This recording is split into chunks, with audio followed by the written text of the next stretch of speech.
Aleluia. Aleluia. Você pode ainda levantar as suas mãos.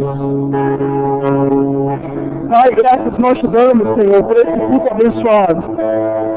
Que não vai começar agora, mas já começou. Nós te agradecemos, meu Deus. Porque o Senhor não é um Deus de confusão, mas é um Deus de providência. E eu creio no nome de Jesus Cristo, Pai, que nessa noite o Senhor se manifestará como Deus de providência para nossas vidas. Pai, toda honra, todo louvor sejam dados ao Senhor. Estamos aqui para receber a tua boa palavra e sobre ela frutificar, Senhor. Sobre ela perseverar. Aleluia! Nós te exaltamos, Pai. Declaramos que esse lugar só tem espaço para mover o Espírito Santo. Nós regulamos com todo espírito de distração, altivez, contenda, em nome de Jesus Cristo. Declaramos que o Espírito Santo é livre nesse lugar para falar aquilo que está proposto no teu coração. Oh, Senhor, eu me esvazio de todo conhecimento natural para ter um conhecimento sobrenatural, aquilo que está no teu coração. Obrigado, Pai, por cada um que está aqui, porque sai lá diferente, sai lá transformado pelo poder da tua palavra. Isso que nós te louvamos e te agradecemos em nome de Jesus. Amém, irmão. Você pode sentar. Aleluia. Deus é bom, amém, irmãos? Aleluia. Aleluia. Vocês estão prontos? Estão mesmo? Diga comigo, vamos fazer as boas confissões de fé. Diga comigo, nessa noite. Diga, nessa noite, eu abro meu coração para receber a incorruptível, a infalível, a inalterável, a imutável palavra de Deus. Diga, nessa noite, ela mudará a minha vida e ministério. Aleluia. Deus é bom demais. Aleluia. Abra comigo aí, Mateus, capítulo 7.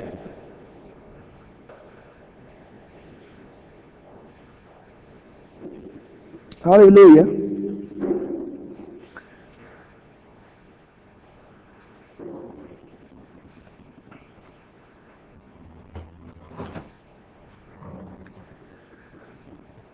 Mateus capítulo 7, vamos ler aqui um texto muito conhecido, afinal ontem mesmo nós lemos isso.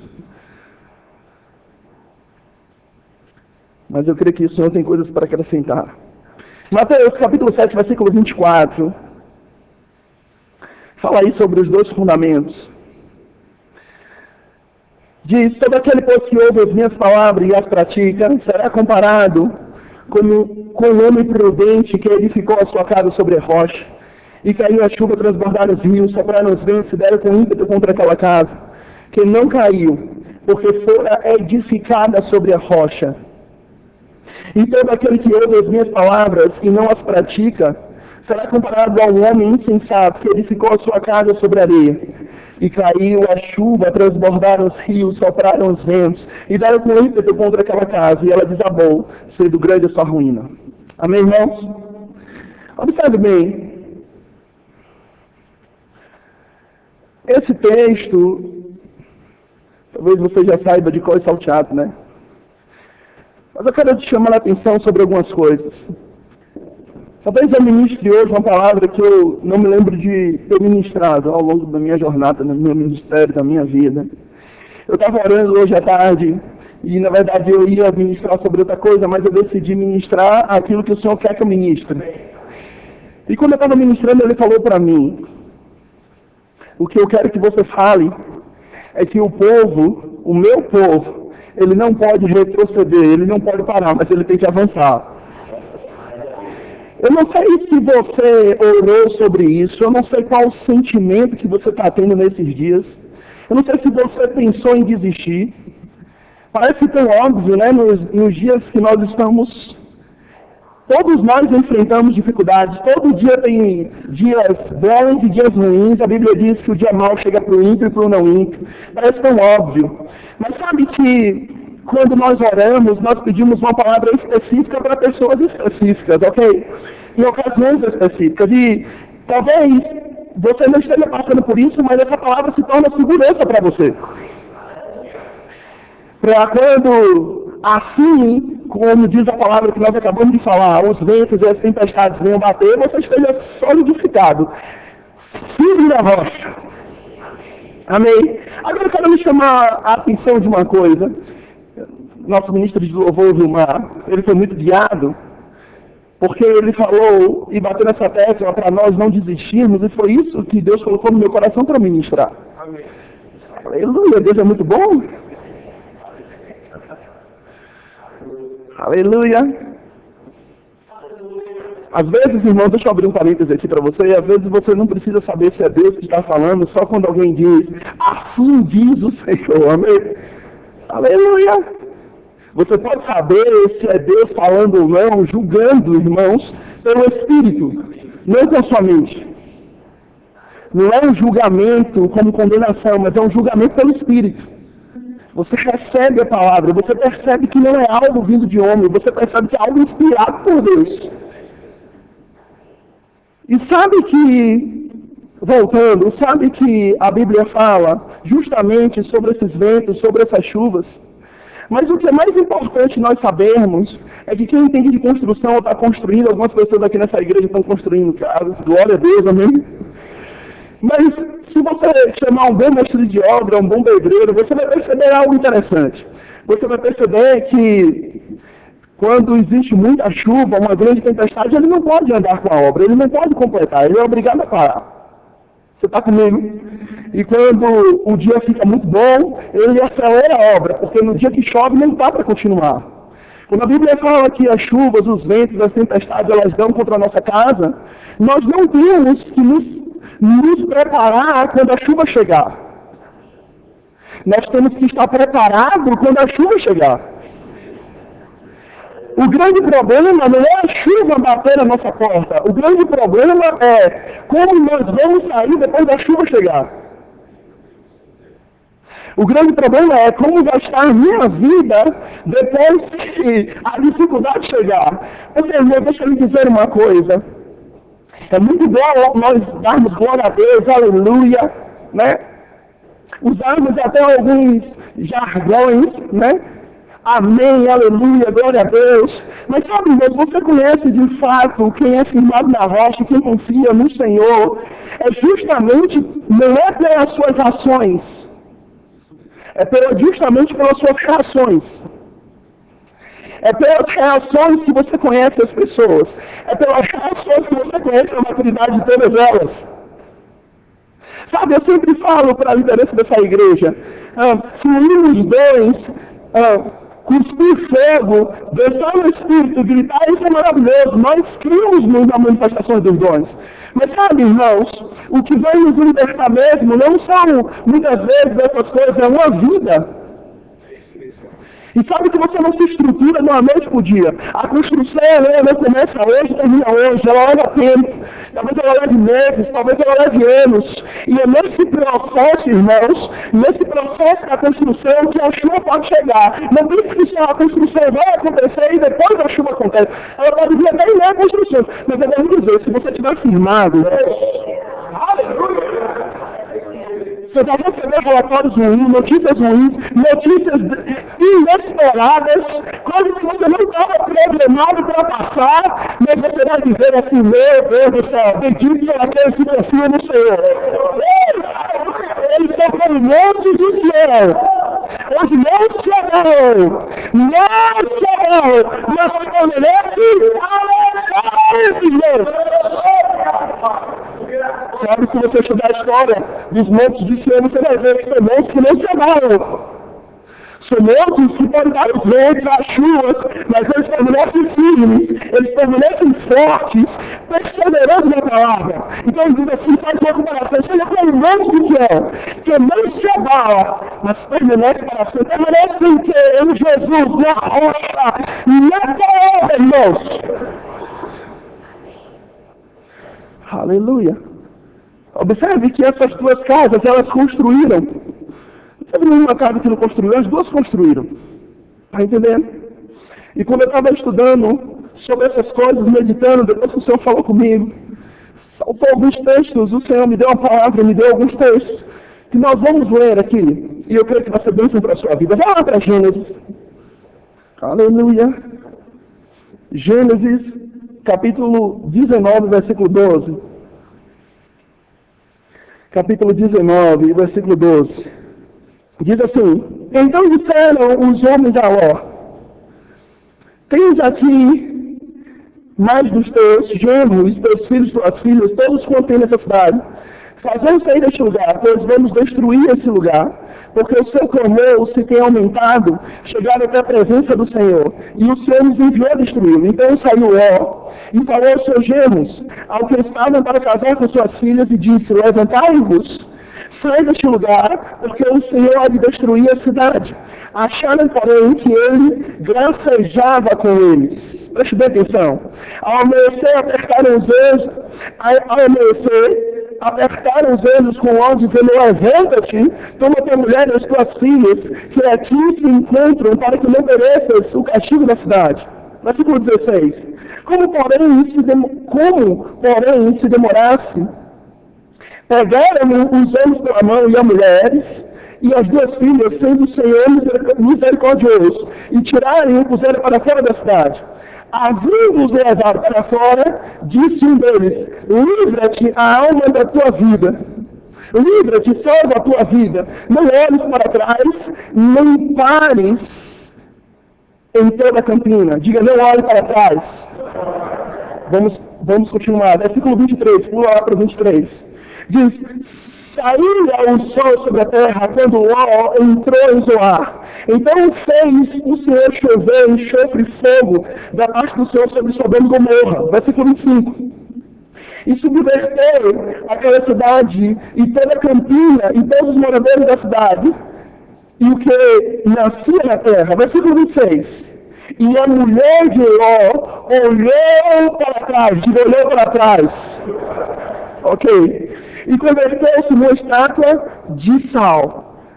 Indo, levantado Abraão de madrugada, foi para o lugar onde estivera a presença do Senhor, e olhou para Sodoma e Gomorra, e para toda a terra da campina, e viu que da terra subia fumaça, como a fumarada de uma fornalha. Amém, irmãos? Olhe bem, olhe para mim. Aleluia. Escute bem isso. Quando o Senhor ministrou algo no meu coração, para falar sobre o fato de nós não olharmos para trás, mas avançarmos em Cristo Jesus, veio esse texto automaticamente no meu coração. Sabe, quando nós vamos contextualizar essa história aqui, você já conhece muito bem. Se você for ler antes desse texto que nós lemos, você vai ver o próprio Abraão intercedendo, clamando pela cidade de Sodoma e Gomorra. A Bíblia fala que ele disse assim: Ei, Senhor, mas se ali haver 45 justos, o Senhor vai destruir. Ele disse: Não, Abraão, se ali haver 45 justos, eu não destruirei. E Abraão saiu de 45 para 30, para 20, para 10. Disse: Senhor, mais uma vez te peço que o Senhor não se ire comigo. Se houver ali 10 justos, o Senhor destruirá. Não destruirei Abraão por causa dos 10 justos. Sabe, irmãos, a Bíblia, quando fala sobre esse texto, ela não diz que ali em Sodoma e Gomorra, apesar de ser uma cidade de depravação ou devassidão, que ali não havia justo. Talvez se Abraão dissesse: Senhor, se houver um justo sequer, ou a família de Ló, o Senhor destruiria, talvez o Senhor não destruísse. Mas Abraão paramos 10. E sabe que o Senhor enviou anjos, e esses anjos chegaram para Ló, e para toda a sua família, ou seja, sua esposa e suas filhas, inclusive também os seus genros, que iria casar futuramente com suas filhas, como nós vemos, e dizer: rapaz, escuta bem, o Senhor está falando. Nós temos que correr, nós temos que partir daqui o mais rápido possível, porque se nós não fizermos isso, vocês vão perecer. E a Bíblia diz que ainda no dia seguinte, Ló e suas filhas, sua esposa ainda ficaram meio tranquilos. E diz que eles apressaram, pegaram pelos braços e saíram e tiraram para fora. E disse algo interessante: é aqui que está a chave do segredo. Aqui está o segredo, a chave do negócio, a cereja do bolo.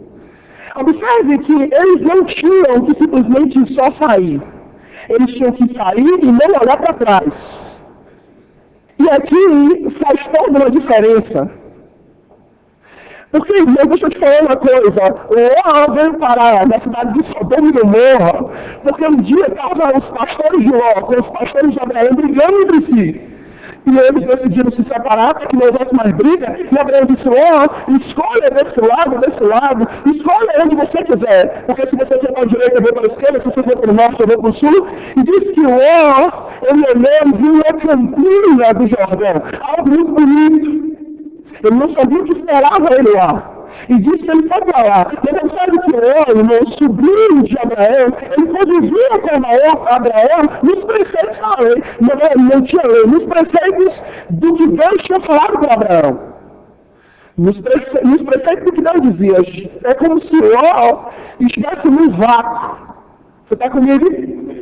Na verdade, se você for ler a história, você percebe que ele só se enriquece muito por causa de Abraão. Porque a bênção estava sobre Abraão. E porque estava do lado dele, meu irmão, enriqueceu junto com ele. Só ficam pessoas abençoadas se tu pega no vácuo.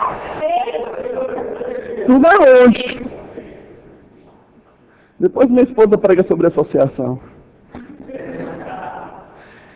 E sabe, irmãos, eu estou contextualizando tudo isso para que você entenda que Ló chega nessa cidade, e quando Ló chega lá, irmãos, é uma cidade de muita depravação, devassidão, carnalidade, pecado. Mas sabe que você não vê em nenhum momento na Bíblia, nem Ló, nem a sua família, sequer a sua esposa, desejando sair da cidade. É como se colocasse lá e Ló se conformou, se acomodou, se sentiu confortável com aquela cidade. Você está comigo? Fizeram uma experiência, eu vou voltar, fizeram uma experiência e colocaram, você sabe que se você botar lá no terreno e jogar um sapo, jogar uma reta, vai tocar na água e pular. Mas eu vou lhe dizer, se você botar uma água fria e botar uma rã e deixar o fogo aceso, ela vai morrer sem sentir. Você está comigo, irmãos? Você está aqui? Aleluia. Por quê? Eu vou repetir. Talvez se você pegar uma água quente e jogar uma rã, talvez ela toque pure. Mas se você pegar uma água fria e colocar um fogo aceso, ela vai se amoldando ao ponto que ela morre sem sentir. Ela vai se adequando com aquele ambiente. Logo assim, se adequando àquela vida de pecado, aquela vida de depravação. Por que, pastor, você está falando isso? Porque para o anjo dizer para ele, corra, e ainda acrescentar, não olhe para trás, é porque corria o risco de olhar. É isso mesmo, é verdade. O anjo não precisaria dizer não olhe para trás, e certamente ele não iria olhar. Era como se o anjo já estava alertando. Rapaz, saia da cidade, mas inteiramente. Não olhe para trás. Em outras palavras, o que Deus está querendo dizer é, rapaz, saia da cidade, mas não queira voltar. Não sinta saudade. Não olhe para o passado. Não deixe o passado te prender ao ponto que você não pode correr. Você entende quando o Senhor falou comigo sobre avançar e não retroceder e não parar? Eu vou lhe dizer uma coisa, eu não sei se você já percebeu, mas se você tem carro, mesmo que você não tenha, e você já viu um carro ou já dirigiu, eu não sei se você já percebeu que o para-brisa é muito maior do que o retrovisor. É porque, de fato, irmãos, é mais interessante que você olhe para frente do que olhe para trás. Existe algo tão grande, irmãos, para que você veja. Não é que você não tenha que olhar para trás, mas você tem que dizer entre uma coisa e outra, olha para frente. Você pode até dirigir e olhar para trás, mas você olha para frente e não chega a lugar nenhum. É ganho, é perigoso, é acidente, irmãos, é perigoso. Assim também é com a nossa vida. Nós temos o nosso, quando entramos no ministério, quando aceitamos a Cristo, nós não temos que olhar no retrovisor, nós temos que olhar para a vida. Olhar para frente, avançar. Porque naquele momento, irmãos, que o anjo fala isso, é como se o anjo já adivinhasse, é como o anjo já soubesse, e eu com muito cuidado já falava isso, que a Bíblia quando o crente erra, quando o crente está pecando, o Espírito Santo fala, rapaz, não faça isso, não faça isso, não faça isso, tome cuidado. Mas a Bíblia diz que Ló e as suas filhas saíram, mas no meio do caminho, a Bíblia diz que sua esposa, depois de ter sido alertada, a mulher de Ló, ela olhou para trás. Você está comigo? Deixa eu fazer algo interessante. Vem cá, André. Eu vou lhe dar um exemplo. Eu quero que você vá andando. Você vai andando, eu vou dizer, olhe para trás, na hora que eu dizer, olhe para trás, você olha para trás, ok? Vai andando. André, olhe para trás. Vocês viram isso? Vamos por aqui, abençoar o povo desse lado, né? O povo A e B. Aqui é todo mundo A, é classe A. André, avança. André, olhe para trás. Irmãos, você pode sentar, obrigado. Você percebeu que nas duas vezes em que ele estava andando, que ele estava prosseguindo, que ele estava indo alcançar o alvo, ele olhou para trás. Você percebeu que ele não continuou andando, olhando? É assim, a Bíblia não descreve, escuta bem isso, a Bíblia não descreve que a mulher de Ló parou, mas ela olhou para trás, irmãos, ela parou e olhou. Você concorda comigo? Ela não fez isso. A Bíblia diz que ela olhou para trás. Você não anda olhando para trás, você para olhar. É aqui que está o grande segredo. É isso aqui que está o meu coração. O meu povo tem que caminhar, tem que correr, sem olhar para trás. Porque se eles olharem para trás, eles pararão no meio do caminho. E eu não chamei ninguém para parar no meio do caminho. Eu chamei para correr. Eu chamei para avançar. Porque em Hebreus, capítulo 12, irmãos, diz que nós estamos rodeados de um tamanho grande de livro de testemunha. Aí diz, ei, desembarace de todo peso, de todo pecado, que é pelas mentes do vosso dia, e corra, e avance, corra! Com os olhos firmes, não em Jesus, autor e consumador da nossa fé. Observe, irmãos, a Bíblia não revela se Ló já estava casado quando foi, ou se a mulher de Ló era hoje lá. Mas uma coisa é certa, houve saudade em seu coração. Quando ela olhou, é como se eu falasse que eu não posso deixar isso. Aqui está a minha vida, aqui está o carinho, o negócio com tanto carinho. Mas Deus está me chamando para avançar. Porque cada vez Deus tinha promessas maiores. Havia coisas maiores, terra maiores, riquezas maiores. Deus não vai me chamar para você avançar, para você prosseguir, para que lá na frente você não dê o melhor. Porque a pessoa diz assim, pastor, mas você não sabe, você não olha a vida de Jó. Jó sofreu, Jó padeceu. Mas quando você lê a história de Jó, irmãos, é fato e evidente que Jó, ele se ofereceu por durante 9 meses, ele durou 9 meses. Sabe o que aconteceu depois de 9 meses? Ele teve tudo em dobro. Família em dobro, job em dobro, homem em dobro, vida em dobro. Mas quando Jó estava passando os 9 meses, ele não sabia o que estava reservado para o futuro dele. Às vezes nós estamos assim, olhando para trás, e fazendo com que aquela situação seja o suficiente para nos parar. Eu não sei qual situação, talvez a perda de um ente querido, talvez uma decepção que você passou na vida, talvez um fato de você ter sido traído, talvez um negócio que você fez e não deu certo, talvez um trauma que você sofreu, e as pessoas pegam isso e guardam no seu passado, com carinho isso no coração. E isso te impede todo momento de correr. Isso te impede todo momento de correr. Porque quando você vai avançar, quando você vai progredir, você tem aquela mala com a caixinha de surpresa. Então é como se as pessoas tivessem malas e dissessem, não, essa mala daqui é a mala da decepção, essa mala daqui é a mala da vergonha, essa mala aqui é a mala da dificuldade, essa mala aqui é a mala do desespero, é a mala que eu fui traído. Mas eu vou dizer uma coisa, irmãos, nessa noite, você vai deixar as malas no chão e você vai prosseguir a carreira. Sabe, irmãos, se você tiver com tanta mala que imprime o seu passado, você nunca vai poder voar. Eu não sei você, mas teste ir viajar com um bocado de mala, tu paga excesso. Talvez você nem consiga viajar.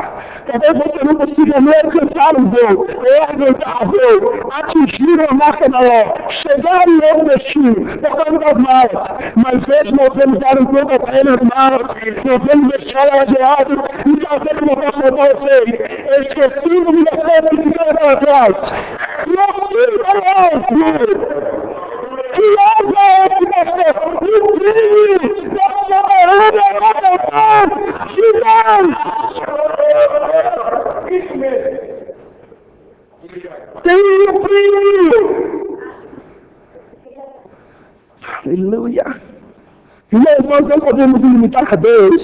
Escute bem isso. Nós não podemos limitar a Deus com aquilo que aconteceu no passado. Não, mas no passado eu tive isso. Não, mas no passado eu fiz isso. No passado eu fiz aquilo. O passado está me segurando. Não, meu ministério foi frustrado. Não, as portas não se abriram. Mas eu vou lhe dizer uma coisa, irmãos. As promessas de Deus têm um sim e um amém. Ele diz, eu que sei os pensamentos que têm a vosso respeito. Pensamentos de paz. Pensamentos de paz e não de mal. Para vos dar o fim que você deseja. Algumas versões dizem, eu que sei os pensamentos que têm a vosso respeito. Pensamentos de paz, ou pensamentos de fazer prosperar.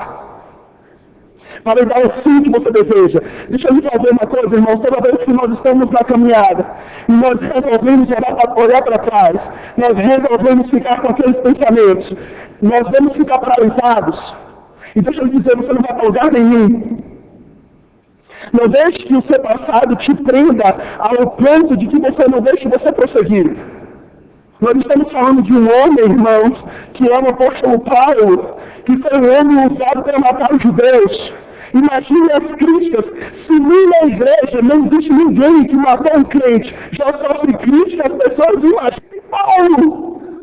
Às vezes, não bota roupa, ou não bota isso, as pessoas criticam, as pessoas falam, não chegou, no passado matou um crente, a pessoa está criticando, imagine que foi Paulo. Mas ele disse, uma coisa eu faço, Paulo não passou a responsabilidade para Jesus. Meu Senhor, me faz esquecer disso. Meu Senhor, me faz esquecer disso. Como se Deus chegasse para você e colocasse uma enfermidade chamada amnésia. Não, ele não vai fazer isso porque ele não pode lhe dar o que ele não tem. Ele tem vida e saúde abundante. Vida abundante e saúde para mim e para você. Eu posso ir, eu posso fazer uma coisa eu faço. Eu tenho que fazer. Não era Deus que tinha que fazer para ele. Era ele que tinha que fazer. Ele tinha que fazer alguma coisa. Esquecer do passado.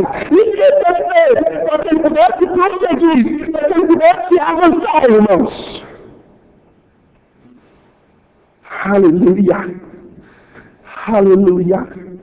E sabe o que aconteceu com aquela esposa de Ló? Vocês sabem?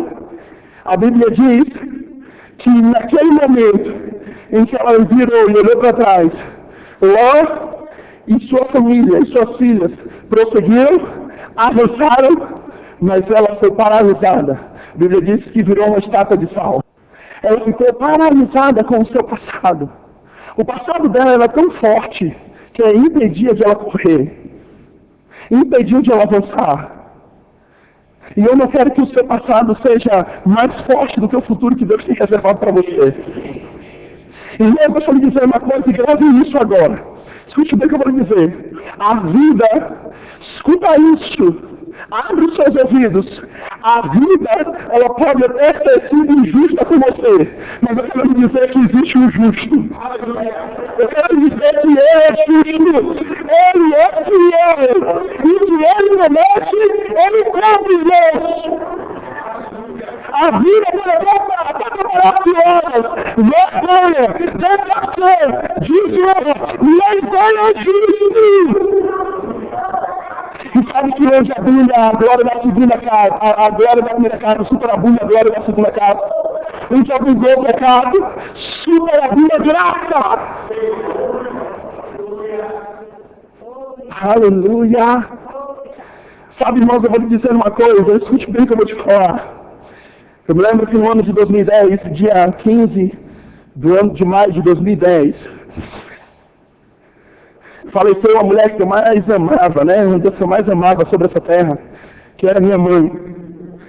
E tu não sabe, às vezes as pessoas pensam que só as ovelhas, só você é que sofre pressão, é que passa por aperto. É porque a gente sempre acha que a grama do vizinho é mais verde do que a nossa, mas não é. E você sabe, nesse exato momento, quando eu recebi a notícia, ei, cara, tua mãe faleceu. Naquele momento ali, irmãos, eu tinha duas decisões. Ou eu parava o que Deus tinha para a minha vida, ou eu avançava. Ou escuta bem o que eu vou lhe dizer, ou eu parava, ou eu resolvia avançar. Está comigo? Uma vez, escuta bem o que eu vou lhe dizer. Uma vez, chegaram para Jesus e disseram assim para ele: ei, mestre, eu quero te seguir. Deixa eu enterrar os mortos. Deixa eu enterrar o meu pai que acabou de morrer. Ele disse: deixe que os mortos sepultem os mortos. Eu disse: eu também quero te seguir. Deixa eu me despedir dos meus pais. Deixa eu me despedir deles. E Jesus falou algo interessante. Ele disse: ei, escuta bem o que eu vou lhe dizer. Ele disse: quem mete a mão no arado não pode olhar para trás. Quem mete a mão no arado não pode olhar para trás. O seu passado não pode ser tão impactante. O seu passado não pode ser tão forte que o futuro que Deus preparou para você seja pequeno demais. Ele disse em Isaías capítulo 55, os meus pensamentos são maiores do que os vossos pensamentos, e os meus caminhos maiores do que os vossos caminhos. Assim como a chuva desce sobre a terra, meu Deus do céu, assim são os meus pensamentos sobre você, são altos. Aleluia. Você está comigo? E naquele momento, irmãos, quando eu recebi a notícia, eu tinha duas oposições: ou parar ou para continuar. E naquele momento foi doloroso. Mas depois que eu recebi a notícia, e eu olhei aquela situação, naquela mesma noite, naquele mesmo dia, o Senhor tinha reservado um futuro poderoso para a minha vida. Sabe, irmãos, eu vou lhe dizer uma coisa. Se você e eu ficar presos no passado, Deus não pode realizar o seu futuro. Aleluia. Ele tem ricas promessas reservadas para nós, mas somos nós que devemos dar o próximo passo. Quando a Bíblia fala que para nós corrermos, mas antes disso para nós tirarmos todo o peso, todo o pecado, ela não fala só pecado, mas ela diz peso. Peso são coisas lícitas que te impedem de você correr. Ele não está falando que simplesmente um pecado vai impedir você correr, mas são coisas lícitas, são coisas naturais. Talvez possa ser justamente isso que você está pensando. Talvez seja um fato que ocorreu. Aconteceu. Mas e aí? O que você deve fazer agora? Andar, prosseguir e atingir o alvo. Aleluia! Abra aí comigo em Neemias. Você vai lá para o livro de Salmos e volta, que você vai achar Neemias. Neemias, capítulo 6. Você está comigo aqui em Neemias? Olhe para mim antes de eu ler Neemias. Escuta bem. Neemias, escuta bem, ele era servo de um rei que governava a Pérsia. Ele era copeiro. E quando ele veio à cidade de Jerusalém, sendo totalmente destraçalhada, ele pediu permissão ao rei para que ele pudesse construir o templo, reconstruir o templo, revitalizar o templo. E sabe que no momento em que Neemias, ele começa a se mobilizar para a reconstrução do templo, tiveram muitas pessoas que chegaram para Neemias tentando tirar ele do foco. Às vezes, escuta bem o que eu vou lhe dizer, às vezes não é o seu passado que te prende, mas talvez seja o teu presente. Muitas pessoas estavam tentando tirar o foco de Neemias, dizendo assim para ele, escuta bem, dizendo assim para ele, ei, Neemias, sai daí, Neemias, desce daí, cara, tá vendo que isso aí não vai dar certo, tá vendo que você não vai conseguir, como você pode reconstruir o templo de Jerusalém? As pessoas queriam puxar Neemias, ao invés de levantar Neemias, empurrar Neemias, queriam puxar Neemias. Escuta o que eu vou lhe dizer. Não empreste, irmãos, não deixe ser usado pelo diabo. Não, a Bíblia diz para nós nos alegrarmos com quem se alegra e chorar com os que choram. A alegria do meu irmão tem que ser a minha alegria e o sucesso dele tem que ser o meu sucesso. Porque é isso, meus caminhos em velocidade para crescer no reino de Deus. Talvez o que Deus tem reservado para você seja como uma corrida de 400 metros. Mas talvez para você não seja meia dura. Mas se você permanecer firme, você atinge a meta, você atinge algo. Você completa a carreira e guarda a sua fé. A corrida do meu irmão não é a minha corrida. No reino de Deus, irmãos, nós não somos premiados porque somos bonitos ou porque temos dinheiro. No reino de Deus, a verdade do meritocracia, tudo é de Deus, tudo é fácil, tudo é de Deus, é de tudo é de universo, tudo é de meu mas desculpa comigo. No reino de Deus não existe barganha. No reino de Deus, irmãos, nós é diferente do mundo secular, onde muitas vezes as pessoas têm que subir, onde as pessoas têm que pisar e puxar o outro para crescer. Não, o seu lugar de destaque está reservado por Deus. Sabe, eu vou lhe dizer uma coisa, nós estamos hoje voltando nos bastidores, a cortina está à frente, mas vai chegar um dia onde a cortina sairá, e chama o dia da sua salvação, onde você vai levar a vida. Onde o diabo tenta te vergonhar, é onde Deus vai exaltar. Onde o diabo tenta te vergonhar, é onde Deus te exalta.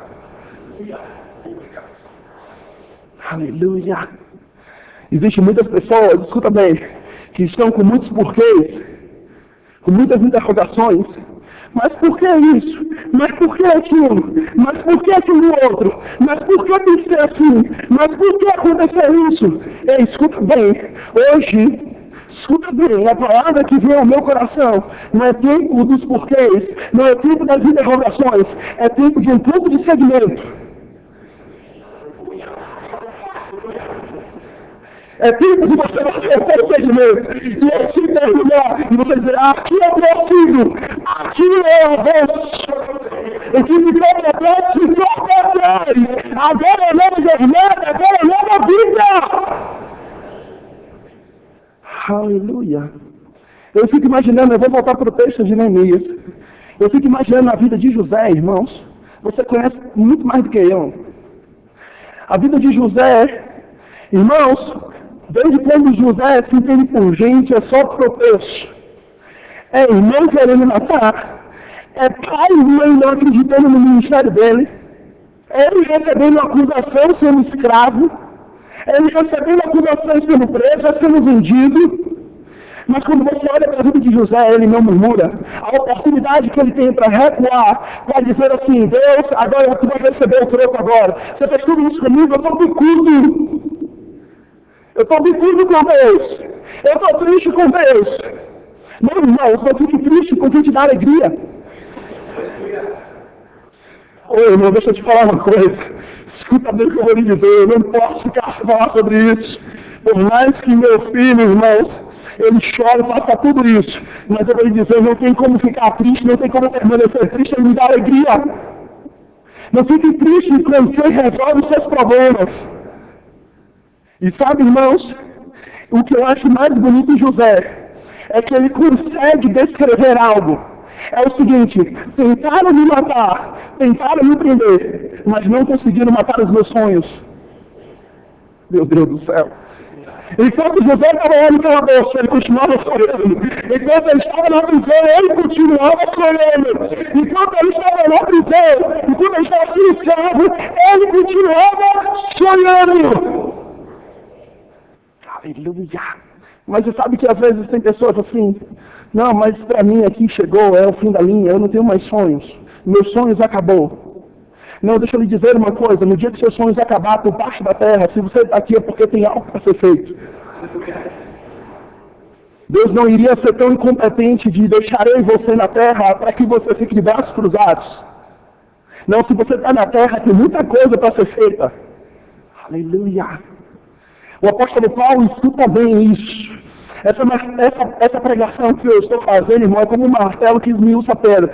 O apóstolo Paulo, uma vez, ele teve uma visão, abriu-se o céu, rasgou-se o céu para o apóstolo Paulo, ele teve uma visão, e ele viu que coisa maravilhosa é a glória.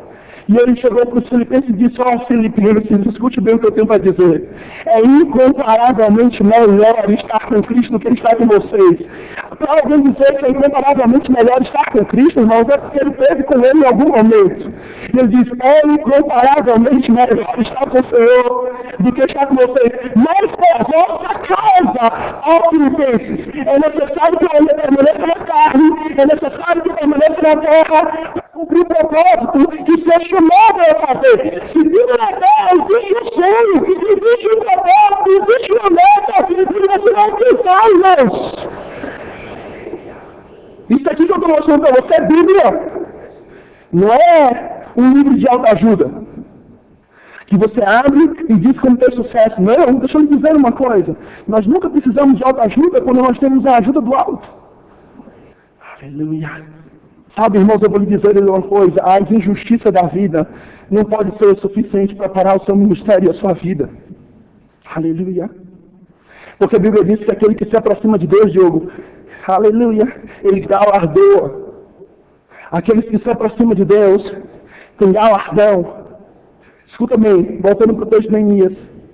As pessoas queriam pegar Neemias, queriam puxar para baixo, queriam derrubar Neemias.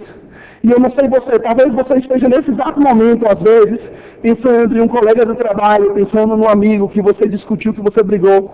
Mas às vezes, irmãos, pode ter pessoas dentro da sua própria casa querendo puxar você para baixo. Eu me lembro que um dia, meus pais não eram crentes, eles estavam conversando. Eu era garoto, devia ter uns 10 anos, e eu fui saindo do quarto.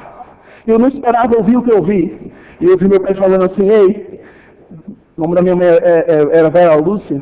Ele disse: ei, Vera Lúcia, o que é que vai ser desse menino? Ele não gosta de estudar, não vai ser nada na vida. Aquilo ali me marcou, irmãos. Naquele momento eu fiquei, não sei nem se ele lembra disso, mas naquele momento aquilo ali me marcou a tal ponto onde criou uma indignação, uma revolta, não pelo meu pai, mas para mostrar a todo mundo que eu era capaz. E vou lhe dizer uma coisa: a primeira oportunidade que eu tive de me associar com Deus, eu me joguei, irmãos. E por causa de Deus, meu Deus do céu, o Senhor tem me colocado em lugares de reis, em lugares de príncipes, tem chegado coisas na minha mão que eu nunca sonhei em chegar. Está entendendo isso? O que nós precisamos não é segurar o nosso passado, não é se entristecer com o nosso passado. O que nós precisamos é não perder tempo com ele. Você sabe como é que você não perde tempo com o seu passado? Você sabe como é que você não perde tempo com o que as pessoas falam? É o que você vai ver aqui em Neemias. Abre aí Neemias, capítulo 6. Estamos concluindo. Neemias, capítulo 6. Diz assim: tendo ouvido Sambalate, Tobias, Gesem, o Árido e o resto dos nossos inimigos, que eu tinha edificado o muro, e que nele já havia brecha nenhuma, ainda que até o tempo não tinha posto as portas nos portais, Sambalate e Gesem mandaram dizer-me: vem, encontra-nos nas aldeias no vale de On. Porém, e tentavam fazer-me mal, eu lhes enviei mensageiro, dizendo, ou a dizer, estou fazendo uma grande obra, de modo que não poderei descer, porque cessaria a obra, enquanto eu deixasse e fosse ter convosco. Observe aqui, irmãos, as pessoas queriam tirar Neemias do foco. Mas ele disse assim, escute bem o que eu vou lhe dizer, preste atenção. Ele disse, como eu poderei perder o foco? Em outras palavras, as pessoas queriam puxar Neemias, queriam tirar ele da visão. Você já viu aquela parábola do semeador? Diz que uma semente, escute bem isso, diz que uma semente caiu à beira do caminho. E essa semente, Jesus explicando a parábola para os discípulos logo no versículo seguinte. Diz assim, a semente caiu à beira do caminho, é a semente em que vem as aves e come. E ele descreve, essas aves é o diabo vem e rouba a palavra. E por isso eles não conseguem prevalecer. Aí ele diz, mas existiu outra semente que não caiu à beira do caminho, caiu entre os pedregulhos. E essa semente não cresceu. E ele descreve que justamente esses pedregulhos aí são as preocupações da vida. E ele diz, mas teve uma semente que caiu sobre os espinhos. A que caiu sobre os espinhos nessa parábola, ele diz, são aquelas que até cresceram, mas foram sufocadas. Por quê? Pelas paixões do mundo, pelos enganos do mundo, pelas atrações do mundo, pelas riquezas do mundo.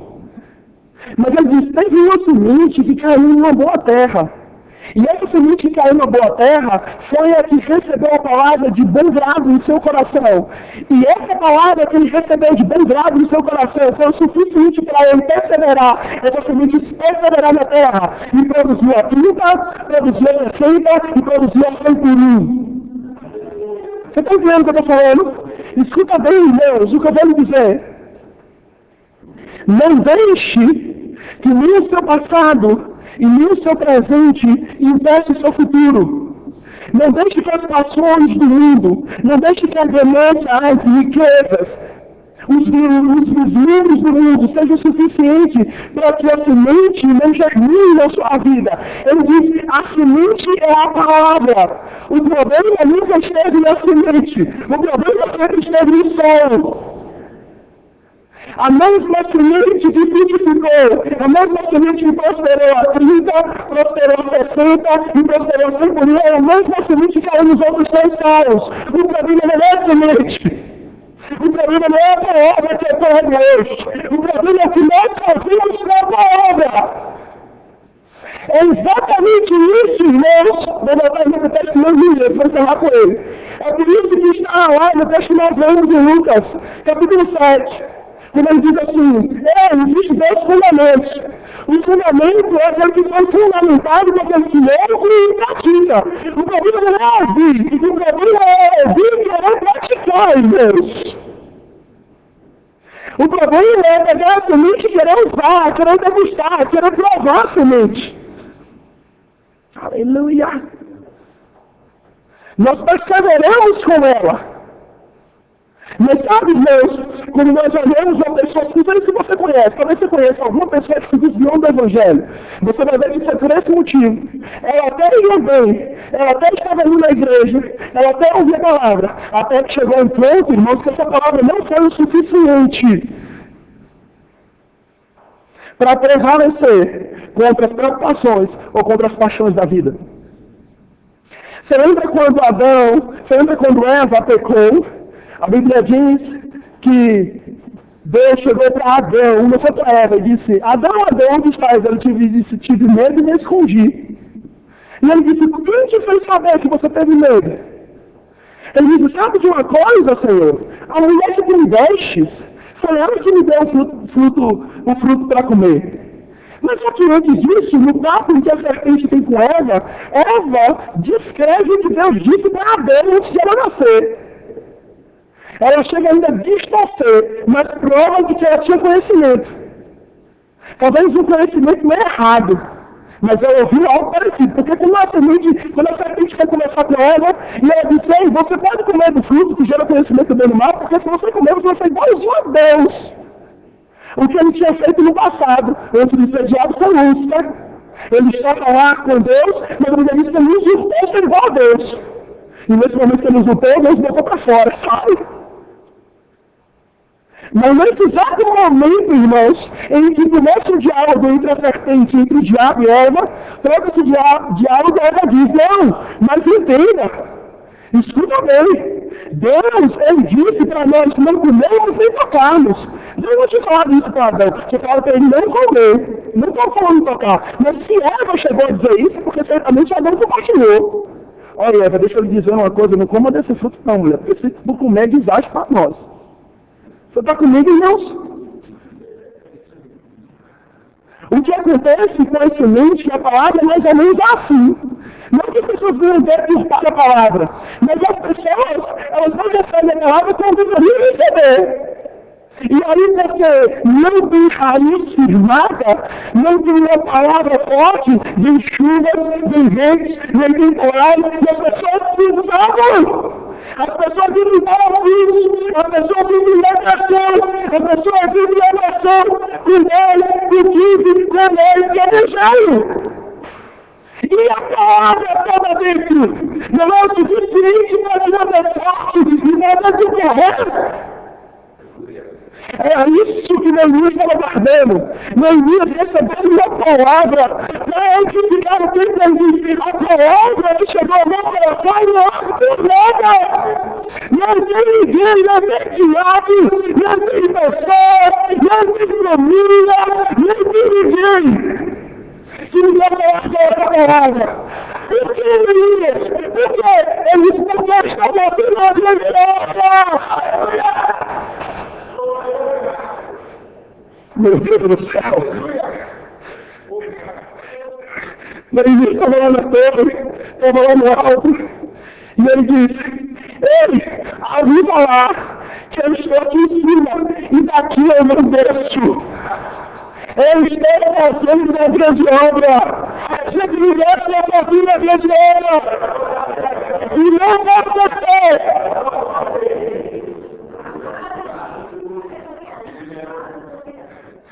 Mas pastor, que grande obra é essa se eu não prego a palavra, se eu não trabalho na igreja, se eu não tenho nenhum chamado pastor ministerial? Deixa eu lhe dizer uma coisa, você não tinha hoje, você não tinha até agora, mas agora, irmãos, depois dessa palavra, tu passa a ter uma grande obra, tu passa a ter uma grande obra a partir de hoje. Tu passa a ter uma grande obra. Que obra? A obra que o Senhor reservou para você. A obra que você vai caminhar e vai chegar longe. A obra que vai te levar a você fazer coisas na terra. A obra que você vai se avançar. A obra que você vai ver seus filhos crescer. E sobre eles vai vir a fé. Meu Deus, vai viver essa família. Essa família vai receber a promoção. Que obra, pastor? Que obra é essa? A obra que você vai ver sua família rendida a Jesus. A obra que você vai ver seu esposo, sua esposa, seus filhos prostrados aos pés de Jesus. A obra para você ver o seu ministério acontecer. A obra para você ver o seu negócio prosperar. Existe uma grande obra. Não adianta chegar aos nossos ouvidos, porque de lá nós devemos descer. Diga eu que uma grande obra, e de lá não vou sair. Aleluia. Tu tem uma grande obra, irmãos. Nós temos uma grande obra. Cadê o grupo de louvor? Aleluia. Aleluia. Aleluia. Sabe, eu vou lhe dizer uma coisa. Um dia quiseram pegar Jesus nessa mesma situação. Queria tirar Jesus do foco. Às vezes nós pensamos que as dificuldades da vida, né, o tropeço da vida, os percalços da vida, só quer nos pegar. Mas eu vou lhe dizer uma coisa, irmãos. Se Jesus como homem venceu, nós podemos vencer também. Aleluia! Se Paulo venceu, irmão, nós podemos vencer também.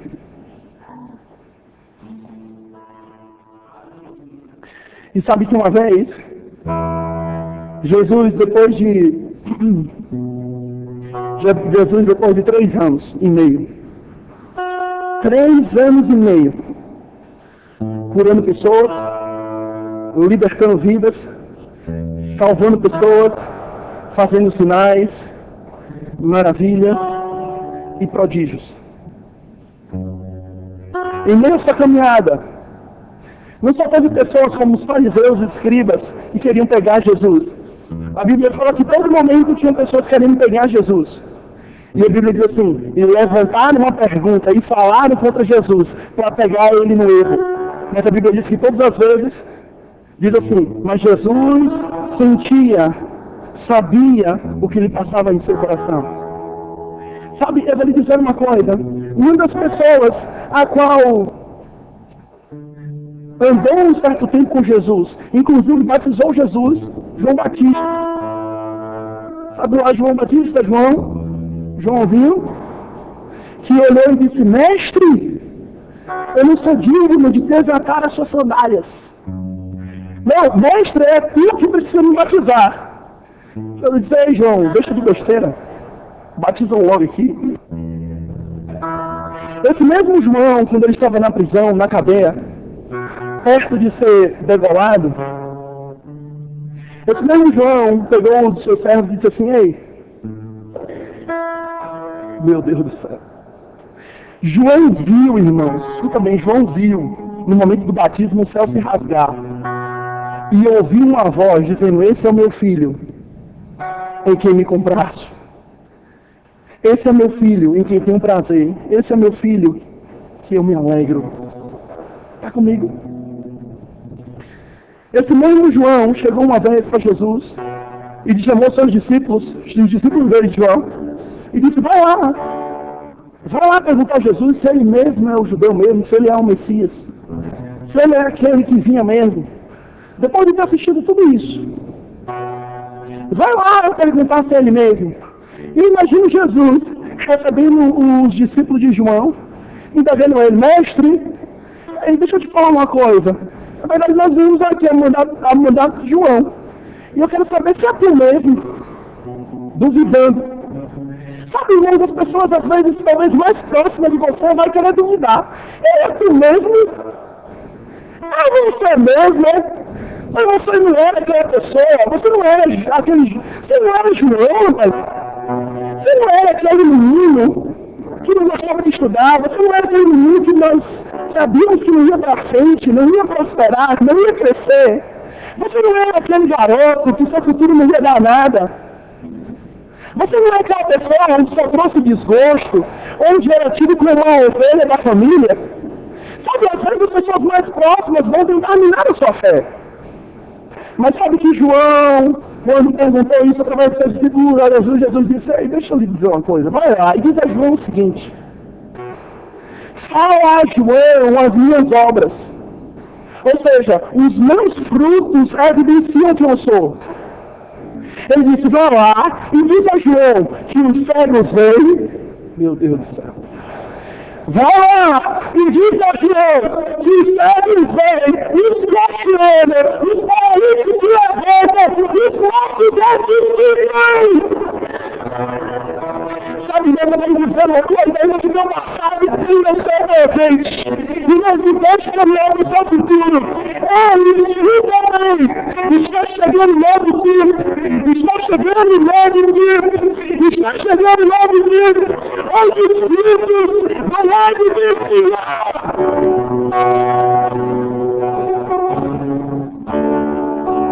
Depois eu vou olhar para você e dizer, meu irmão, não pode ser ele, não. Mas ele tão jovem, que ele já garoto, a pessoa vai olhar assim e dizer, rapaz, como ele está prosperando? Não, ele não tem como prosperar assim, ele está roubando. Mas os frutos vão denunciar quem você é. Os frutos vão denunciar quem você é, quem você é.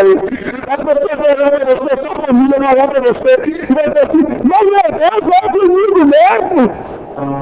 Meu Deus do céu, vai mesmo! Meu Deus do céu, vai mesmo! Meu Deus!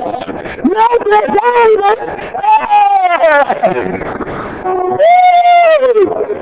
ele, mas também você não diga assim, ei, escuta bem o céu, o céu, o paraíso errando, os mundos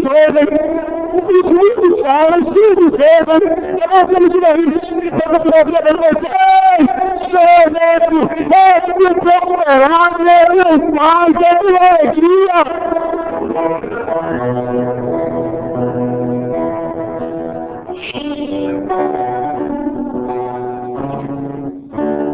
Os frutos vão evidenciar, irmãos, as nossas vidas. Escuta bem o que eu vou lhe dizer, não pare de caminhar, não retroceda, não olhe para trás. Você está fazendo uma vida de obra e você não pode parar. Ainda que você olhe isso pelos olhos da fé e diga, mas pastor, eu não faço nada na igreja, mas vou lhe dizer uma coisa. Grande obra o Senhor tem para você, irmãos. Aleluia. Você não é tão inútil que Deus não quer te usar de maneira nenhuma. Irmão, deixa eu dizer uma coisa, milhões de milhões dele. Milhões brigaram com você para que você estivesse aqui hoje. Eu vou lhe dizer uma coisa. Meu Deus do céu. Se você, mesmo nas suas faculdades mentais, você conseguiu vencer milhões, meu Deus do céu. Você já nasceu vencedor. Diga comigo, eu já nasci vencedor. A sua alma precisa ouvir isso. Diga, eu já nasci vencedor. Diga de novo, eu já nasci vencedor. Diga, eu já nasci vencedor. A sua alma resiste, né? A sua alma começa a falar, você não tem, você não pode, você não é nada. Mas você vai começar a dizer isso, eu já nasci vencedor. Chegou atrasado. Está entendendo isso? E eu encerro com isso aqui agora, irmãos. Quando Jesus completou seu ministério 3 anos e meio, ele teve uma opção em desistir de tudo, em retroceder, largar tudo. Quando ele estava lá orando no Getsemane, e ele disse, Senhor, se quiseres, passa de mim esse cálice. Senhor, se quiseres, passa de mim esse cálice. Era algo muito duro para ele, não duro porque ele iria sofrer na cruz, iria apanhar. Isso é nada para Jesus, irmão. Às vezes nós ficamos impressionados. Ai meu Deus, Jesus tomou um chicotada, tomou um bofeteado. Nós ficamos impressionados com isso. Mais duro para ele, irmãos, é carregar pecado na cruz, onde ele nunca pecou. E pecado é separação de Deus com o homem. Duro para ele era por algumas horas, por alguns dias, estar separado de Deus carregando o pecado do povo. Isso é que é dureza. E ele disse, Senhor, passa de mim esse cálice. Mas ele completou a frase, ele disse, que não venha ser eu, mas venha ser o Senhor em mim. Ou seja, Senhor, cumpra a sua vontade. Jesus queria dizer o seguinte, Senhor, eu estou no barco. Eu já estou no barco, eu já estou dentro. Eu não posso voltar não. Se fosse por mim mesmo, eu não voltaria. Mas se o Senhor quer que eu prossiga, pai, eu estou aqui. Está entendendo isso? Talvez, se não fosse essa palavra de hoje, tu desistisse. Escuta o que eu estou te falando. Talvez, se não fosse essa palavra de hoje, que o Senhor me mostrou o meu coração, tu desistisse. Mas eu quero dizer que tu já está no barco. Já entrou, meu lindo, minha linda. Já entrou. Tu já está fazendo uma grande obra e não pode descer. Não pode parar. Está entendendo isso? Essa palavra veio fresquinha mesmo para pensar. Meu pastor, minha vida está muito bem. Então receba para os próximos dias, para os próximos anos. Grave essa palavra no mais profundo do seu coração. Guarde isso. E lembre de maneiras assim como você. Estou fazendo uma grande obra. E dela eu não posso mais sair. Amém, irmãos? Aleluia. Você pode ficar de pé para orar pela sua vida. Aleluia! Aleluia! A Bíblia diz que Deus não espanta a ele quanto nós podemos suportar. Não existe provação tamanha a qual nós não podemos passar. Ainda que no mundo de aflição, salva que Deus livre de começar.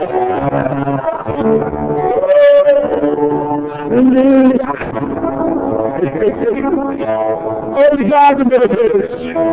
Obrigado pela tua graça sobre as nossas vidas. Grande é essa que vem nos dar favor. Grande é essa que vem nos beneficiar de ter a lembrança amarga, de ter a lembrança primitiva, dolorosa do passado. Oh, meu Deus do céu! Nossa graça seja suficiente para fazer o seu povo prosseguir, para fazer o seu povo avançar, para fazer o seu povo crescer, para fazer o seu povo chegar a uma marca, para fazer o seu povo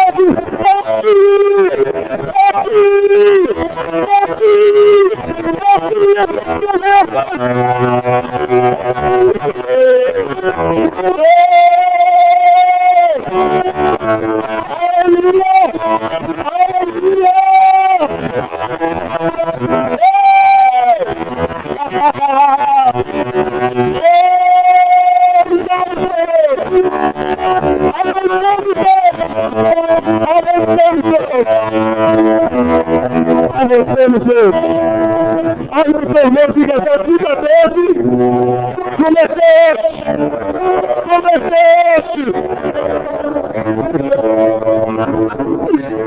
aleluia, aleluia, Deus é bom demais, aleluia.